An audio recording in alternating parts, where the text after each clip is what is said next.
Buenos días a todos, qué gusto estar nuevamente con ustedes compartiendo un tema muy importante acerca de nuestra relación personal con Dios. Y es que para que una relación entre dos personas tenga sentido y tenga riqueza,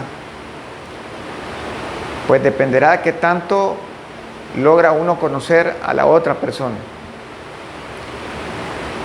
Pues en la medida que conozcamos más a Dios, esa relación va a crecer en intensidad de nuestra parte.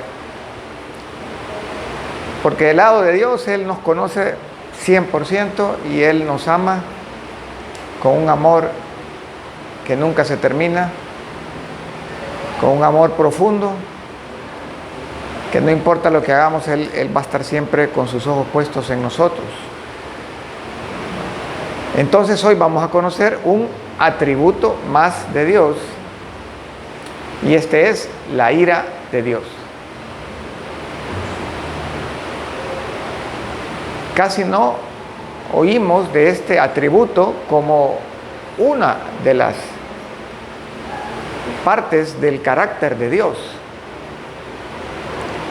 pero es parte de sus atributos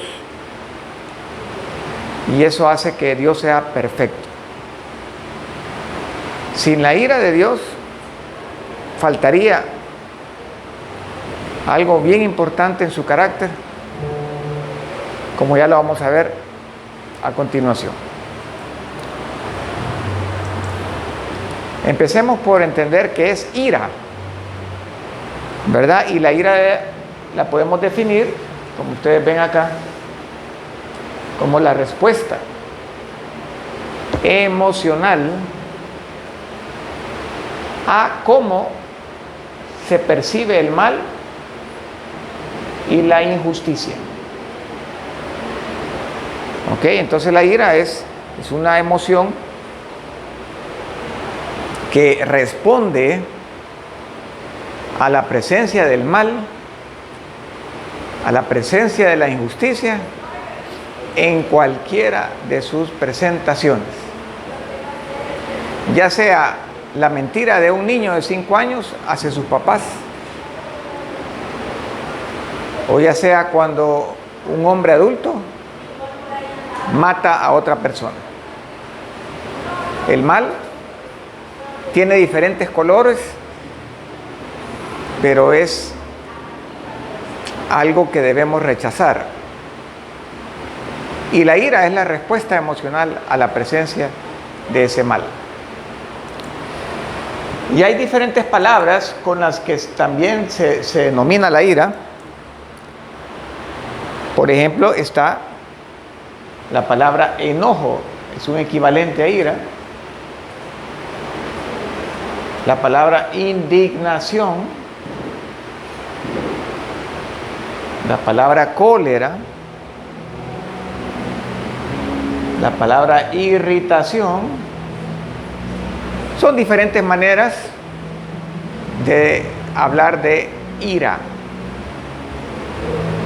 Ahora, cuando hablamos de la ira de Dios, podemos decir que entonces es la respuesta divina al pecado y a la desobediencia del hombre,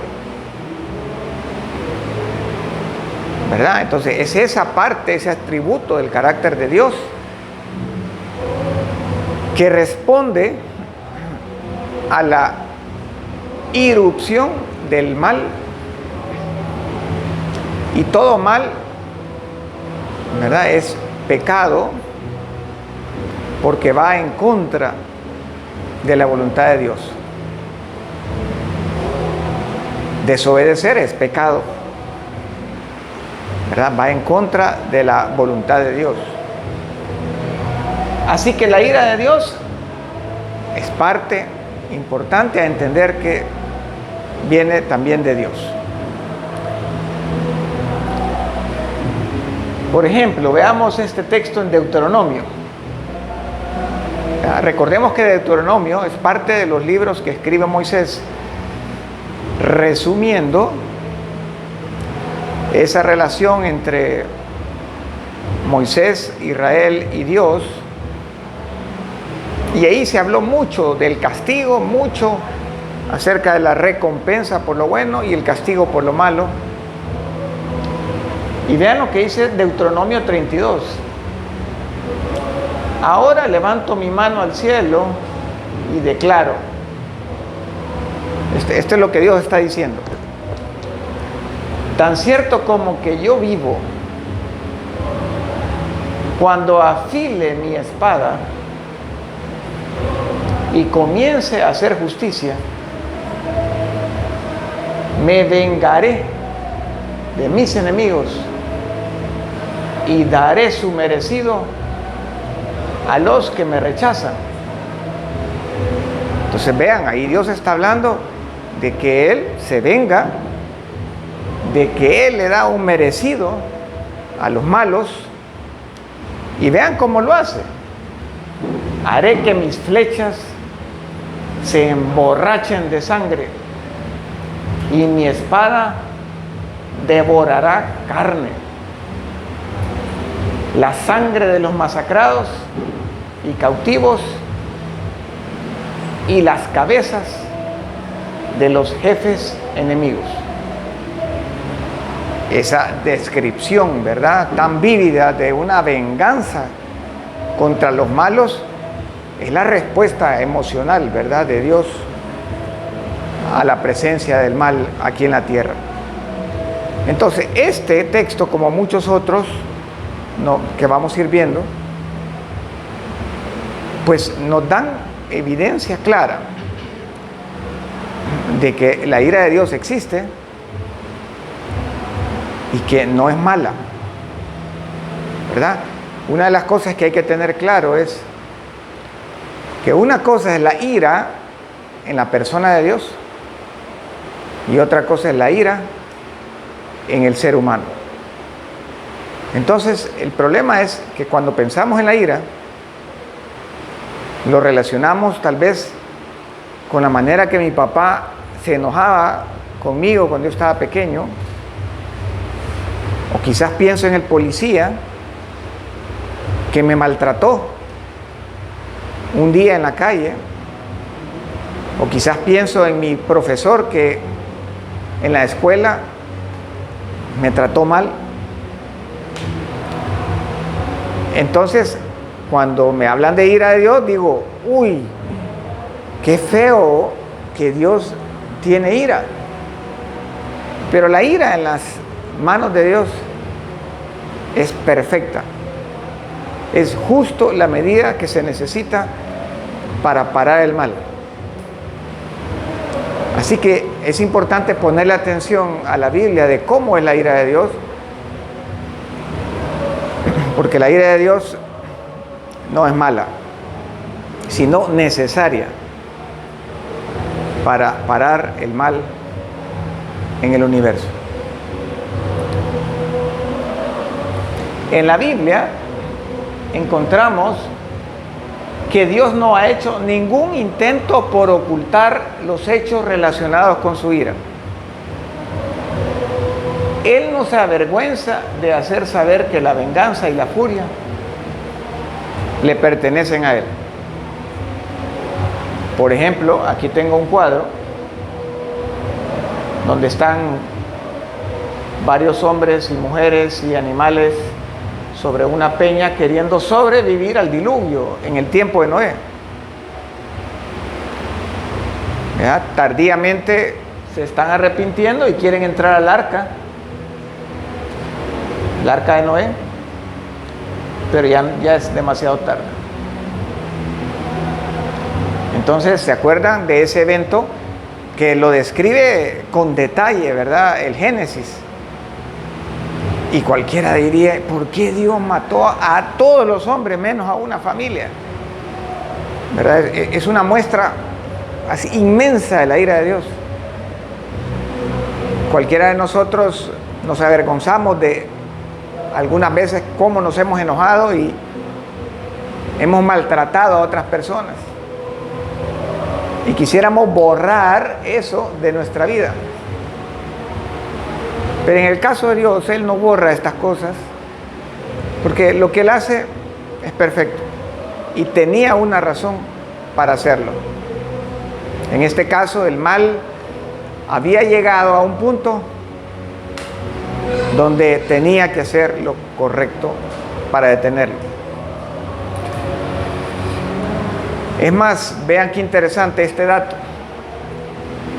Un estudio de toda la Biblia nos va a mostrar que las veces que las Escrituras se refieren al enojo, la furia y la ira de Dios, son más que a su amor y a su ternura en la Biblia. Quizás no habíamos meditado en este hecho, pero ya los que hicieron ya una suma de ambas referencias, por un lado el amor y lo tierno de Dios, y por otro lado la furia, la ira de Dios, ven más referencias a la ira que al amor. Bueno, ambas cosas son parte del carácter de Dios y son necesarias, una para detener el mal y la otra para salvar al malo. ¿No? Otro texto, ya en Romanos, donde Pablo nos explica, ¿verdad?, de una manera clara y grande, así nos pone un cuadro bien detallado de por qué las cosas que han ocurrido hasta la llegada de Jesús.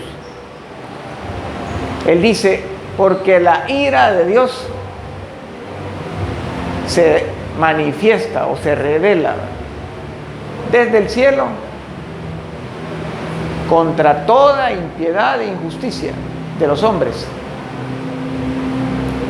que detienen con injusticia la verdad. Entonces Pablo lo deja claro, la ira de Dios está y se va a manifestar en esta tierra. ¿Contra qué?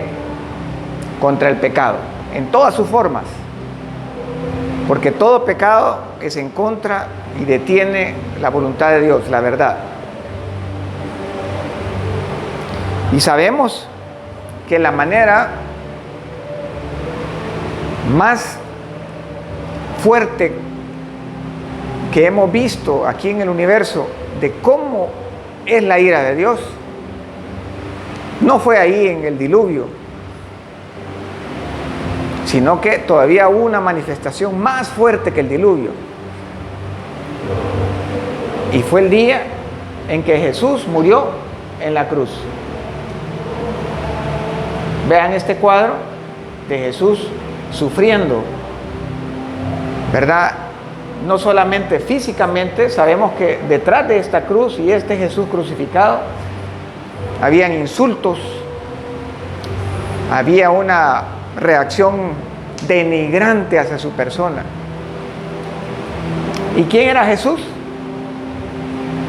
Nada más que el Hijo, el único, unigénito Hijo de Dios, el primogénito de Dios. Y Dios estaba descargando sobre él en la cruz toda su ira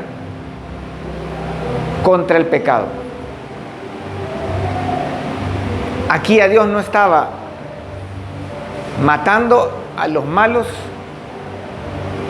sino que a un justo que había dado su vida en vez de los malos. Y ese justo era su propio Hijo. Ese es el cuadro más potente en la tierra de la ira de Dios. Y vale la pena que cuando pensemos en la ira de Dios, pensemos en lo que Él hizo a su propio Hijo en la cruz, para entender la relevancia de su ira. Cuando Jesús anduvo aquí en la tierra, recuerden que Jesús es Dios, Nos relatan los 4 evangelios. Qué interesante. Este cuadro que vemos aquí, donde Jesús está golpeando, ¿verdad? Y sacando a los cambistas del templo. Ese cuadro lo pintan los 4 evangelios. Eso habla de la relevancia de ese momento. Nadie se imagina a Jesús, ¿verdad? Enojado. Pero ese día se enojó. ¿Y cómo sabemos que se enojó? Pues uno de los evangelios, Juan, dice que agarró un azote, ¿verdad? Y cuando alguien agarra un azote es para dar con ganas a alguien que está haciendo algo malo. Entonces dice, y haciendo un azote de cuerdas, echó fuera del templo a todos, y las ovejas y a los bueyes, y esparció las monedas de los cambistas y volcó las mesas. Sí, este texto está en Juan, aquí he puesto Lucas, pero no, está en Juan. Entonces Jesús, quien era Dios encarnado, cuando vino a la tierra, también nos dio muestras, no solo en esta ocasión, pero esta fue la más evidente, de que parte de sus atributos es la ira. Muy bien.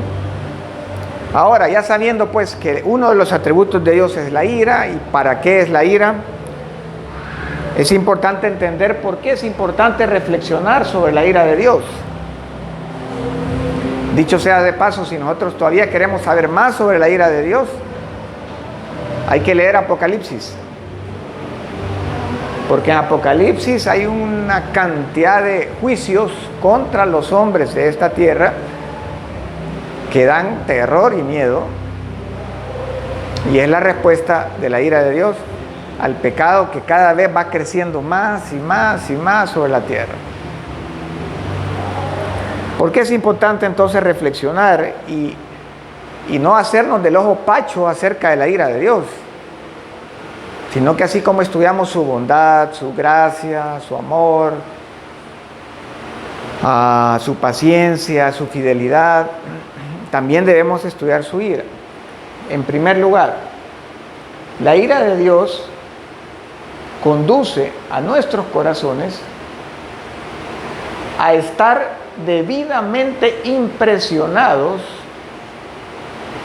por el aborrecimiento del pecado por parte de Dios.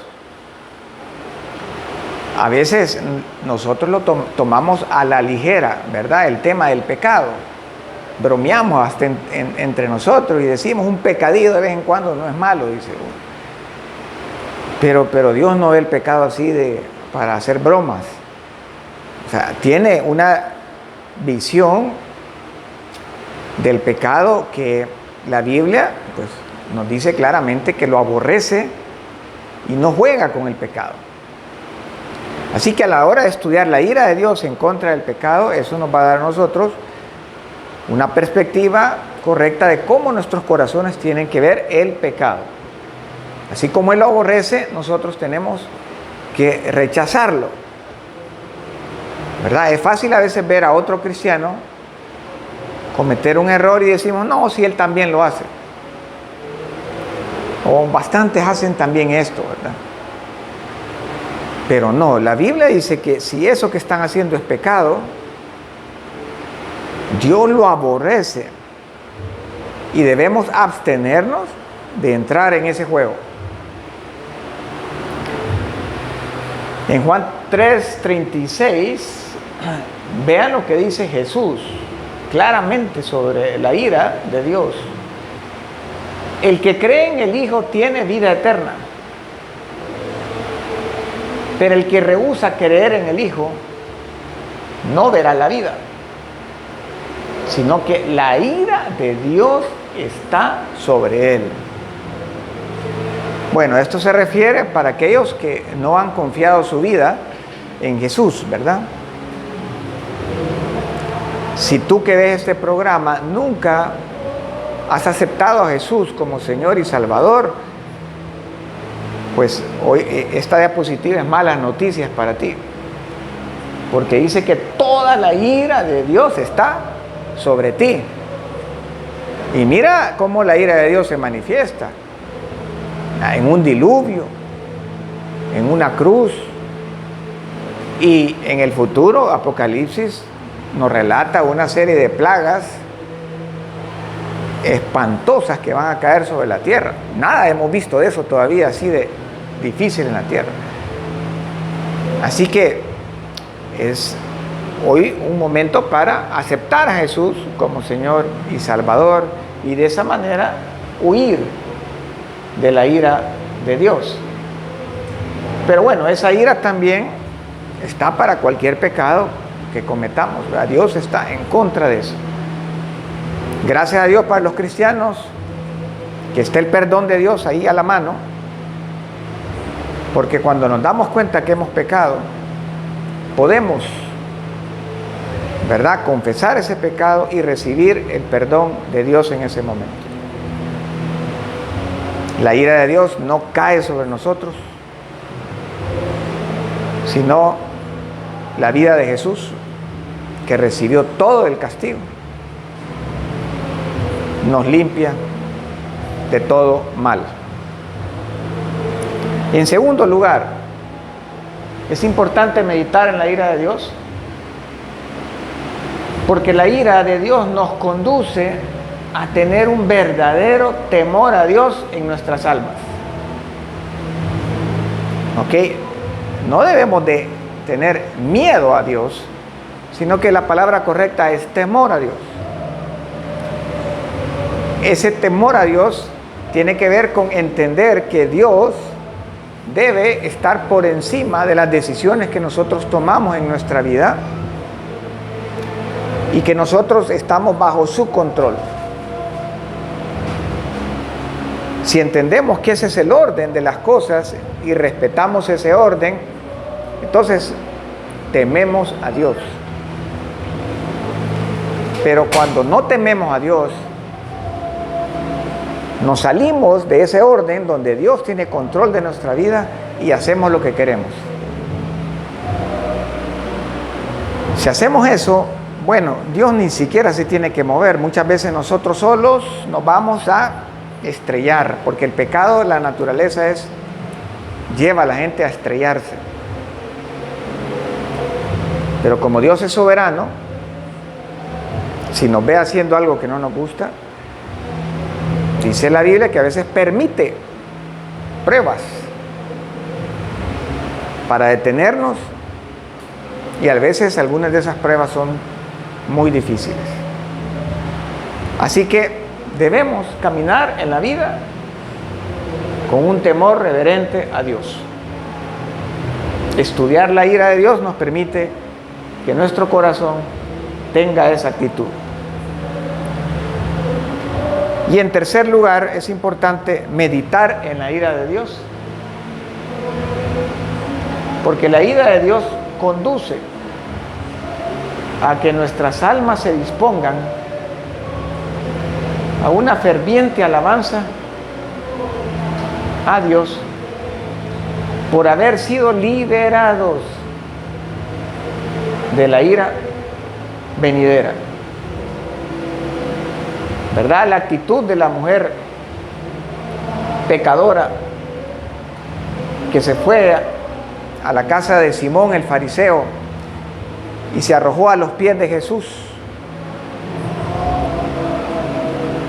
y rindió, ¿verdad?, su alabanza y adoración en presencia de todos los hombres, y Jesús la dejó. Es una manera clara de un pecador que entiende claramente la gran bendición de haber sido liberado de la ira de Dios.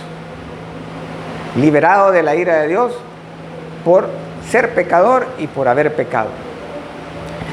Así que esta actitud espontánea, ¿verdad?, sin vergüenza de esta mujer, debería ser la que conduce diariamente nuestro corazón para con Dios. Pero ella entendía que había cometido cosas horribles y que no tenía perdón a menos que la gracia de Dios la perdonara. Y entendió que Jesús era la gracia de Dios. Muchas veces nosotros creemos que nuestras acciones no son tan malas y que Dios no nos ha librado de cosas difíciles. Pero sí lo es. Todo pecado ante Dios tiene la misma responsabilidad. Así que debemos mantener siempre un corazón con agradecimiento y alabanza a Dios por librarnos de la ira venidera. Y para finalizar, solo recordarles, ¿verdad?, que Dios aborrece el pecado, pero ama al pecador. Sus puertas de gracia están abiertas para todo aquel que en Él cree, pueda recibir su perdón y librarse de la ira venidera de Dios para con aquellos que no creen en su Hijo. Muchas gracias y hasta una próxima.